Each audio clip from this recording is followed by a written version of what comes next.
ओम नमः शिवाय फ्रेंड्स। होली के 8वें दिन शीतला अष्टमी पर्व मनाया जाता है। इस दिन शीतला माता की पूजा अर्चना करके और शीतला माता की कथा सुनने का महापुण्य है। अगर कोई व्रत पूरी विधि विधान से नहीं भी करे, सिर्फ कथा सुन ले तो भी उन्हें पुण्य की प्राप्ति होती है। पहले हम विधि विधान जान लेते हैं, उसके बाद मैं आपको शीतला माता की कथा भी सुनाऊंगी। शीतला माता की जो पूजा करते हैं उसमें हम बासी खाने का भोग लगाते हैं, इसलिए इसे बसौड़ा भी कहते हैं। सप्तमी के दिन आप रात को किचन को, रसोई को अच्छी तरह से साफ करके अगले दिन का सारा खाना, चावल, सब्जी, रोटी, पूरी, पराठे, मिठाई, मिष्ठान जो भी बनाने हैं वो बना करके रख लेंगे। अगले दिन नहा धो करके मिट्टी के पात्र में ठंडा जल ले लेंगे। इसमें मिट्टी का पात्र या लोटा ही इस्तेमाल किया जाता है, पीतल या तांबे का नहीं। मिट्टी का पात्र इसलिए क्योंकि उसमें पानी ठंडा रहता है और शीतला माता को सब कुछ ठंडी चीज़ें चढ़ाई जाती हैं। तो आप मिट्टी के पात्र में जल ले लें और बासी खाना आपने जो भी बनाया है, जो आपको भोग लगाना है वो ले लें और ये सब लेकर शीतला माता के मंदिर में आप पूजन अर्चन करें। अगर आपके घर के आसपास शीतला माता का मंदिर नहीं है तो नीम के पेड़ के पास जाकर के आप वही पूजा कर सकते हैं। इस तरह से उन्हें वो सारा भोग चढ़ाएं, पानी का कलश चढ़ाएं और फिर परिवार के सुख समृद्धि, अच्छे स्वास्थ्य की कामना करें। इस त्योहार के पीछे एक बहुत बड़ा रीज़न सिर्फ धार्मिक ही नहीं, वैज्ञानिक कारण भी है कि इस समय ऋतु चेंज होता है। सीजन जब चेंज हो रहा हो तो गर्मी और सर्दी की वजह से लोग बीमार पड़ने लगते हैं। हैजा, खसरा, वो छोटे measles, small pox, chicken pox, ये इस तरह की जो गर्मी के कारण स्किन प्रॉब्लम और बीमारियां होती हैं, उनको शांत करने के लिए शीतला माता की पूजा की जाती है, ताकि पूरे गर्मी के सीज़न में आप और आपका पूरा परिवार स्वस्थ रहे। इसका एक दो तक ये भी है कि इस दिन के बाद से आपको बासी खाना नहीं खाना होता है। ये वो लास्ट डे है गर्मी सीज़न आने के पहले जब आप बासी खाना खा रहे हैं। इसके बाद से आपको सिर्फ ताज़ा भोजन ही करना होता है। तो ये कारण है और महत्ता है। अब आइए हम शीतला माता की कथा सुनते हैं। एक बार शीतला माता ने सोचा कि मैं पृथ्वी भ्रमण को चलती हूँ और देखती हूँ कौन कौन मेरी पूजा कर रहा है। वो राजस्थान के डोंगरी नामक गांव में पहुंची। वहां उन्होंने पूरे गांव का चक्कर लगाया, लेकिन किसी भी घर में उनको अपनी पूजा होती नहीं दिखाई दी।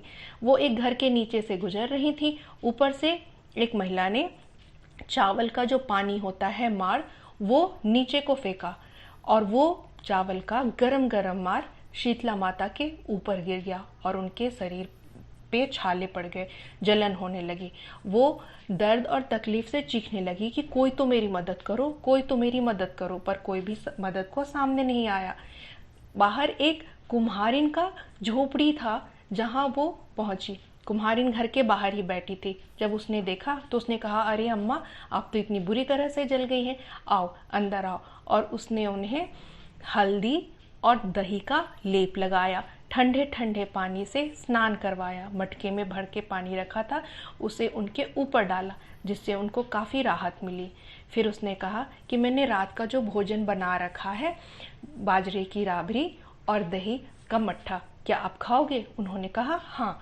तो कुम्हारिन ने उन्हें रात का बचा हुआ भोजन दिया और उसके बाद कहा, लाओ अम्मा, मैं तुम्हारे बाल समेट देती हूँ। जब वो शीतला माता के बाल समेटने लगी तो बालों में छिपा तीसरी आंख दिख गया। तो वो बिल्कुल डर गई। तो शीतला माता ने कहा, नहीं बेटी, डरो मत, मैं शीतला माता हूँ। फिर उन्होंने अपना असली रूप दिखाया और कहा कि तुम मांगो, तुम्हें क्या चाहिए? तो उसने कहा, माँ, मैं आपको कहाँ बिठाऊं, मैं तो इतनी गरीब हूँ, आपको सही जगह बिठाने के लिए भी नहीं है।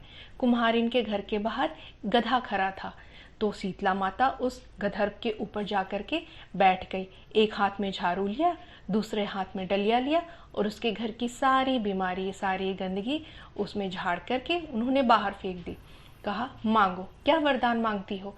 कुम्हारिन ने कहा, माँ, आप मुझे आशीर्वाद दीजिए कि अब इस दिन से जो भी आपकी पूजा करे उसके घर में सुख, संपत्ति, समृद्धि और स्वास्थ्य का वास होता रहे। माँ बहुत प्रसन्न हुई कि उसने सिर्फ अपने लिए नहीं सबके लिए मांगा। उन्होंने उसे एक मिट्टी के कलश में जल भर के दिया और कहा इसे अपने घर के चारों तरफ फेंक दो, और कल जब पूरे गांव में आग लग जाएगी तुम्हारा घर बच जाएगा। और ठीक ऐसा ही हुआ।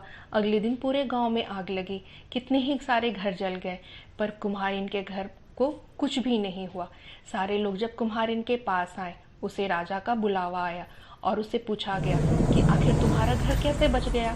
तो कुम्हारिन ने कहा कि शीतला माता आई थी और उन्होंने कहा कि अब जो भी इस तरह मेरी पूजा करेगा, होली के 8वें दिन बासी भोजन करेगा, मेरी पूजा अर्चना करेगा, ठंडी चीज़ों का भोग चढ़ाएगा, मुझे हल्दी और दही के मट्ठे और घी का भोग चढ़ाएगा, मैं उसे सदा प्रसन्न रहूंगी, उसके घर परिवार में सुख समृद्धि स्वास्थ्य का वास बना रहेगा।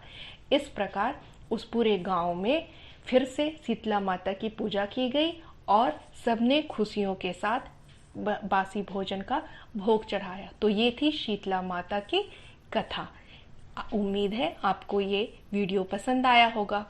आप ये व्रत अवश्य करें, इस कथा को सुनने का पुण्य अवश्य प्राप्त करें। और इस 2021 वर्ष में 4 अप्रैल रविवार को शीतला माता का व्रत है। सुबह 6:30 से शाम 6:58 तक शुभ मुहूर्त है।